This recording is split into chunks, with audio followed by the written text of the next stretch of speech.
시장에서 도를 수행하고 계신 우리 구독자분들 반갑습니다. 용천도사입니다. 오늘 영상에서는 사실 금투세를 폐지하지 않으면 증시만 문제가 되는 게 아니라 민생 경기까지 문제가 될 수 있다는 점을 이야기를 드리려고 하는데, 사실 저는 금투세 얘기는 원래 영상으로는 업로드를 하지 않으려고 했습니다. 왜냐? 정치적인 색깔이 묻어 나올 수밖에 없기 때문이죠. 하지만 저는 개인 투자자의 입장에서 금투세 폐지를 원할 뿐 정치적인 입장은 항상 중립을 유지하고 있다는 점 참고해 주셨으면 좋겠습니다. 우선 보시는 것처럼 어제 당정에서 정기국회에서 반도체 특별법과 더불어서 금투세 폐지를 추진하기로 하면서 실제로 오후장 후반부에 코스피 지수가 반등하기 시작했습니다. 하지만 오늘 국내 증시 같은 경우에는 이제 반등을 주도했던 반도체 종목들, 특히 삼성전자에 대한 차익 실현이 재개되면서 외인의 순매도 스탠스로 인해서 다시 한번 증시가 약세 흐름을 만들어가고 있는데, 지금부터 금투세 폐지할 수 있는 시간이 얼마 남지 않았죠. 그렇기 때문에 금투세를 폐지하지 않는다면 국내 증시가 지금보다 더욱 심각한 문제를 겪을 수 있고, 이 문제는 나아가서 기업들의 침체 그리고 민생 경기의 침체까지 연결될 수밖에 없다는 점을 알려드려 보도록 하겠습니다. 우선 현재 보시는 것처럼 코스닥 거래대금이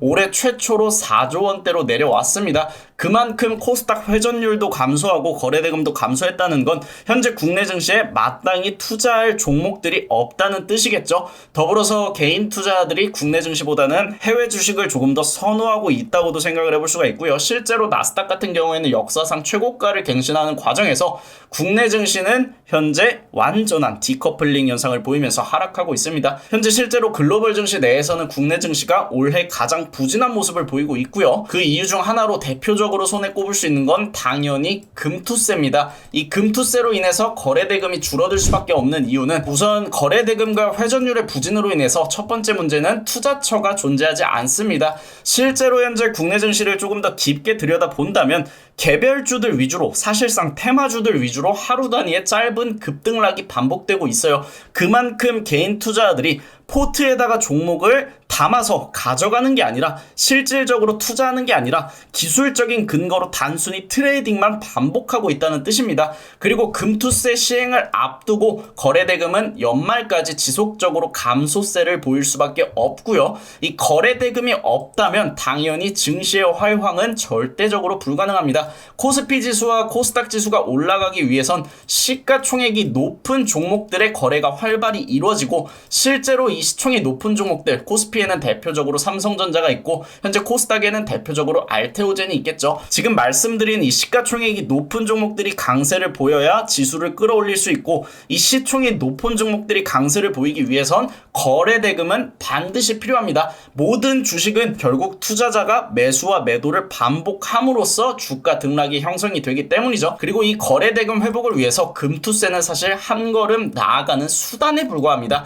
금투세가 폐지된다고 해서 개인 투자자가 일괄적으로 국내 증시에 복귀하지 않을 거고, 현재 일괄적으로 매도하고 있는 외국인이 국내 증시에 저가 매수로 적극적으로 들어오지 않을 거예요. 분명히 금투세 폐지 이후에 또 일정 기간 시간을 필요로 할 겁니다. 근데 현재 금투세 폐지를 하루 단위로 미룬다면 사실상 이 회복할 수 있는 시기, 글로벌 증시가 완전한 강세 사이클을 형성하고 있는 현재 시점에서 골든타임을 하루하루 버리는 행위가 될 수밖에 없다는 점, 그렇기 때문에 한 걸음조차 나아가지 못한다면 이 금투세 폐지는 시작일 뿐인데, 발조차 떼지 못한다면 국내 증시의 향방은 앞으로 말하지 않아도 결과는 뻔하다고 생각을 합니다. 자, 그리고 두 번째로 볼 수 있는 이슈는 3분기 증권가 실적이 호실적을 기록할 가능성이 높다고 전망이 되고 있습니다. 굉장히 아이러니한 상황이죠. 국내 증시 같은 경우에는 회전율도 감소하고 거래대금은 올해 최저치고, 심지어 시장 예탁금조차도 감소하고 있는 상황에서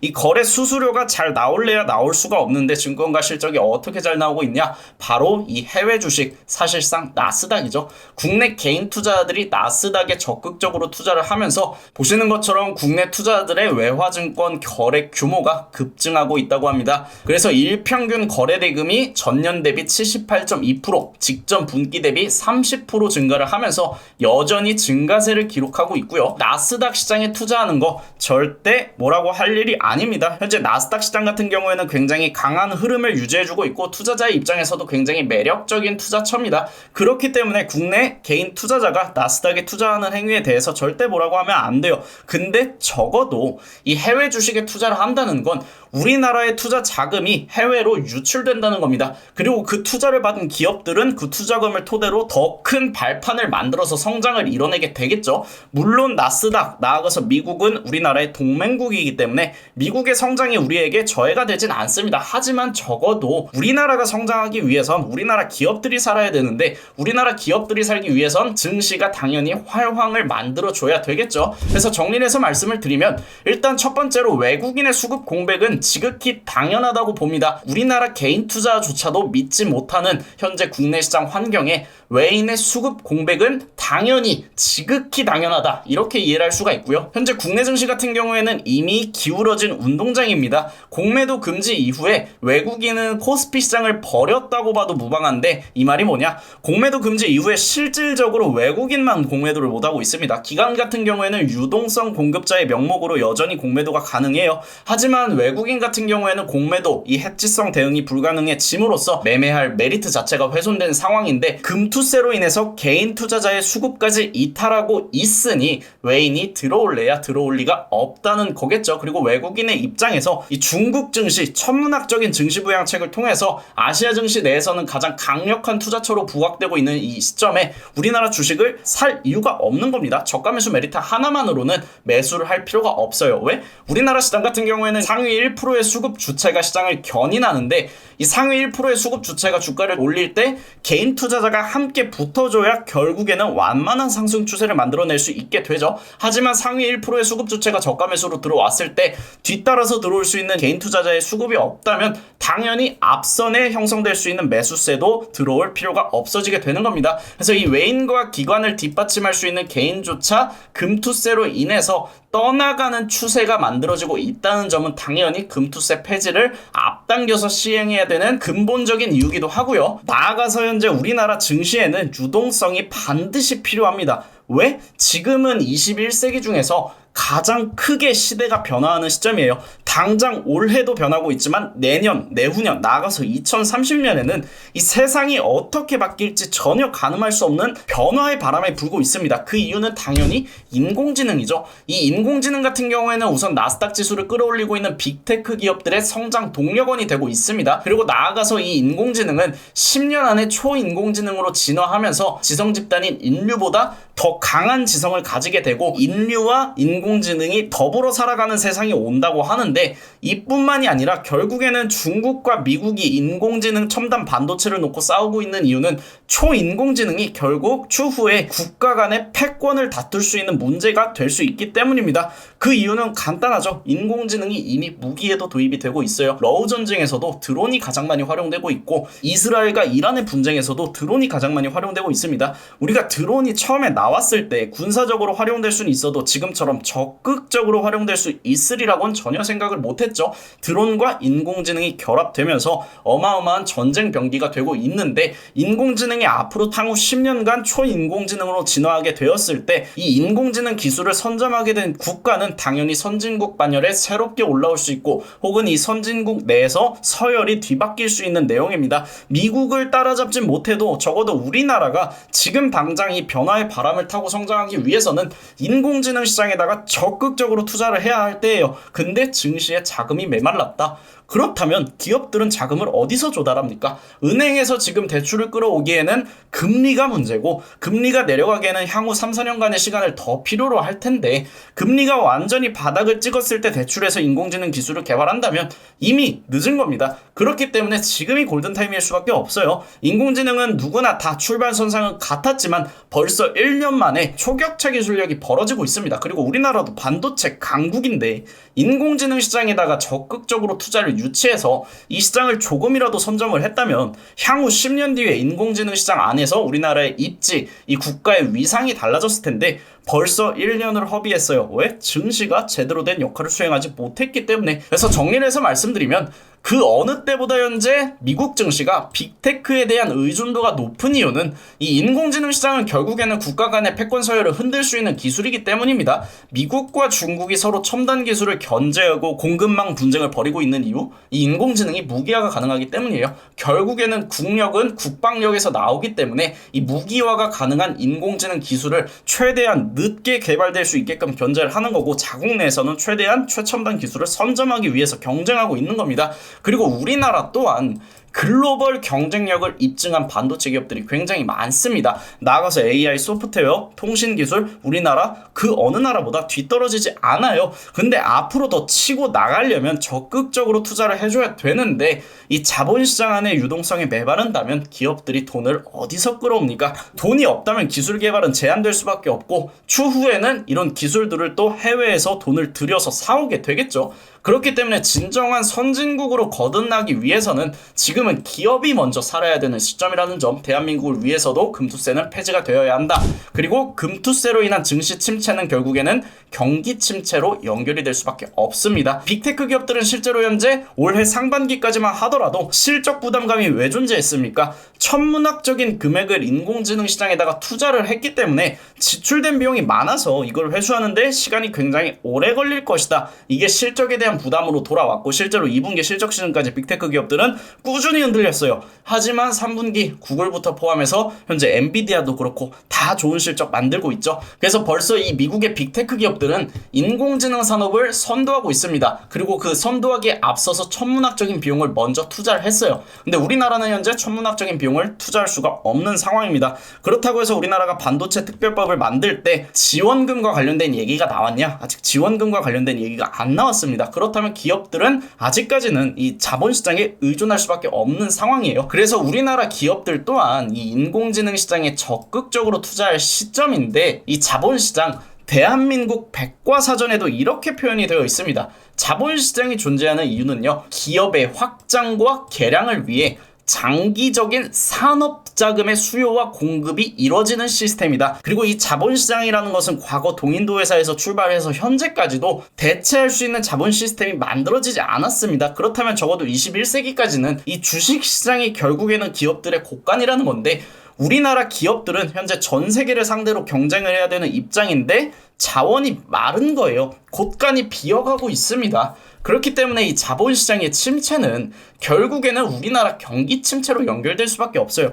우리나라 기업들이 자본을 조달해서 성장하고 나아가서 더 좋은 실적을 만들어야 일자리도 늘어나고 임직원들에 대한 급여도 올라가고 보너스도 나오죠. 보너스가 나온다면 지역 경기가 활성화됩니다. 실제로 삼성전자에서 보너스가 나올 때 어느 지역이 가장 활성화가 됩니까? 바로 수원이에요. 근데 지금 그 어느 기업도 적극적으로 보너스를 줄 수가 없어요. 왜? 한치 앞을 모르는 상황이기 때문에. 그래서 이 기업들이 살아야 결국에는 민생 경기가 살아나는 건데, 자본시장의 침체로 인해서 현재 기업들은 오히려 일자리를 줄여가고 있고 희망퇴직을 받고 있습니다. 이 보너스는 옛날 얘기죠. 삼성전자 보너스 안 나와요 지금. 그래서 이렇게 보너스가 나올 수 있는 상황을 만들어줘야 결국에는 민생 경기가 살아나고 이게 긍정적인 선순환이 되면서 우리나라 경기가 살아날 수가 있게 되는 겁니다. 그리고 마지막으로 현재 이 조국당에서 오늘 금투세 예정대로 시행하자고 개정안을 발의했는데, 1989년 일본이 주식 양도차익 과세를 시행할 때 이미 검증된 방안이라고 하는데, 아니 앞으로 나아가도 모자랄 판에 왜 우리는 과거로 가고 있습니까? 적어도 이 증시가 1989년 때랑 지금이랑 같나요? 절대 같지가 않습니다. 1989년에 주식 투자하던 사람들은 이 트레이딩 시스템도 없었고 종이로 주식할 때요, 이때 과세한다고 해서 누가 알았겠어요? 이거를 솔직하게 말씀드려서 현재 증시는 일단 첫 번째로 정보가 포화된 상황입니다. 지금 주식 투자한다고 하면 정보를 취합할 수 있는 공간이 정말 많아요. 근데 지금 정보를 취합할 수 있는 공간에서 전부 다 금투세를 비난하고 있는데, 개인 투자자의 입장에서 이 비난들을 보고 시장에 참여할 수 있겠습니까?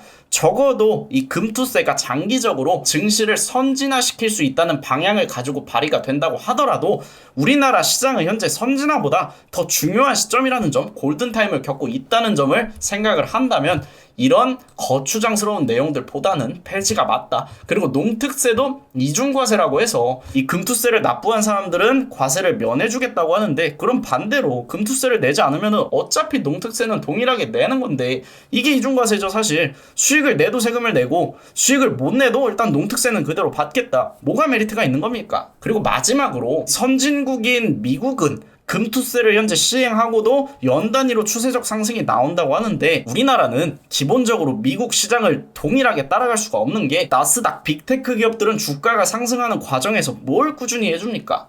바로 주주 환원 정책을 적극적으로 펼쳐요. 자사주 소각을 정말 심심할 때마다 한 번씩 해줍니다. 그리고 주주의 입장에서 자사주가 소각되면 주당 가치가 증가합니다. 그렇다면 주당 가치가 증가하면은 적어도 얘네들이 이중과세를 낼 필요는 없다는 거예요. 자사주가 소각되었을 때 주당 순이익이 증가하고 주당 가치가 증가하기 때문에 납부해야 하는 금투세 자체가 적어집니다. 근데 우리나라 같은 경우에는 금투세도 내는데 주주 환원 정책 없죠. 밸류 프로그램 시행해도 지금 주주 환원 정책 적극적으로 하는 회사가 어딨어요. 오히려 이 밸류 프로그램 시행한다고 밸류업 지수 발표하면서 올해 시대의 흐름을 가장 많이 타고 있는 섹터가 저는 방산이라고 생각합니다. 적어도 지금은. 근데 방산 섹터 대형주 하나 에어로스페이스, LIG 넥스원, 현대로템, 한국항공우주, 이 중에서 현대로템만 이 밸류업 지수에 편입되지 못했어요. 근데 주가 상승률 자체는 어떻습니까? 현대로템이 1등이에요. 현대로템이 가장 많이 올랐습니다. 이게 효과가 있는 건가요? 밸류업 프로그램이? 그래서 이 점 또한 참고를 한다면 절대 금투세 시행을 우리나라와 미국과는 비교를 할 수가 없다. 우리나라 같은 경우에는 애초에 주주 환원 정책은 미국은 따라갈 수도 없고 중국보다 낮습니다. 그리고 시가총액 자체도 대만보다 낮아요.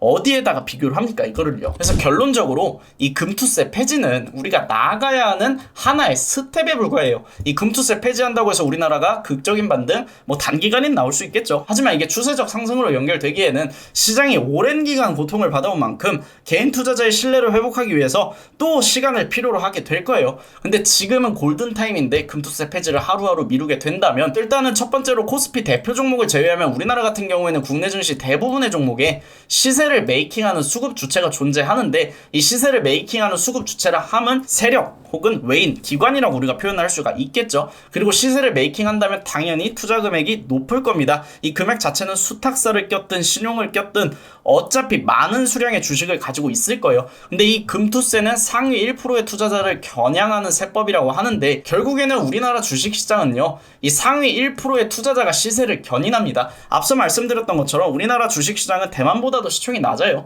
나스닥 같은 경우에는 상위 1%가 시장을 선도할 수 있다? 없습니다. 절대로요. 이 엔비디아의 시세를 선도하려면요, 헤지펀드 한 개로 부족해요. 최소 2-3개 이상의 헤지펀드가 붙어야지 전 세계와 붙어볼까 말까 한데, 우리나라 같은 경우에는 그게 아니라는 거죠. 시가총액이 낮습니다. 그리고 우리나라 같은 경우에는 엄연히 따지면 신흥국 지수에 편입되어 있는 나라예요. 아직까지 선진국 지수에 편입될 준비가 안 됐다는 거죠. 선진국 지수에 편입도 안 된 시점에서 선진국의 금융 시스템을 따라간다? 대체 무엇을 쫓으려고 하는 건지 이해가 안 됩니다. 그래서 이 상위 1%의 투자자가 하위 99%의 투자자를 견인하기 때문에, 이 상위 1%의 투자자를 겨냥해서 때린다면 상위 1%의 투자자가 먼저 이탈하게 될 거고, 그렇다면 주가는 어떻게 되겠습니까? 상위 1%가 견인하는 종목들은 하락하게 됩니다. 그렇다면 손절로 대응을 할 거고, 손절이 쌓이면 투매가 나옵니다. 결국에는 주가 하락으로 연결이 된다는 거예요. 그래서 애초에 상위 1%를 겨냥할 수 있는 주식시장 여건 자체가 안 된다. 그리고 말씀드렸던 것처럼 주주 환원 정책이 그 어느 나라보다 구립니다. 솔직히 말해서.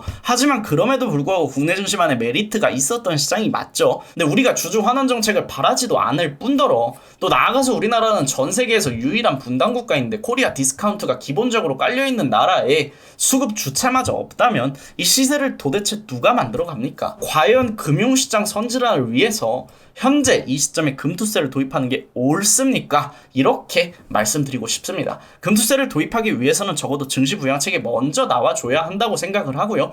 개인 투자자의 입장에서도 우리나라가 정말 편하게 돈을 벌 수 있고, 정말 시간이 지남에 따라 좋은 기업에 투자를 한다면 자산이 증식되는 미국과 같은 시장이라면 금투세 아무도 뭐라 안 할 거예요. 내가 시간이 지남에 따라 자산이 증식되는데, 기업들이 잘 움직여줘서 내 자산이 불어나는데 세금 누가 아까워합니까? 근데 우리나라는 그게 이게 안 된다고요. 여건이 안 맞는다고요. 그렇기 때문에 적어도 선진국과 유사한 금융 시스템을 먼저 만들어 놓고 외국인과 기관이 납득하고 매매할 수 있는 환경 자체를 만들어 놓고 그때 금투세를 도입하는 게 맞습니다. 그렇지 않는다면 우리나라 증시는 불황이 지속될 수밖에 없고 증시의 불황은 결국에 기업의 불황으로 연결되고 기업의 불황은 당연히 근로자들이 직접적으로 타격을 받을 수밖에 없고 나아가서 민생 경기가 꺾입니다. 금투세를 폐지하지 않는다면 우리나라는 후진국으로 직행하는 거예요. 그래서 반드시 금투세는 폐지되어야 합니다. 오늘 영상 여기서 마무리하겠습니다.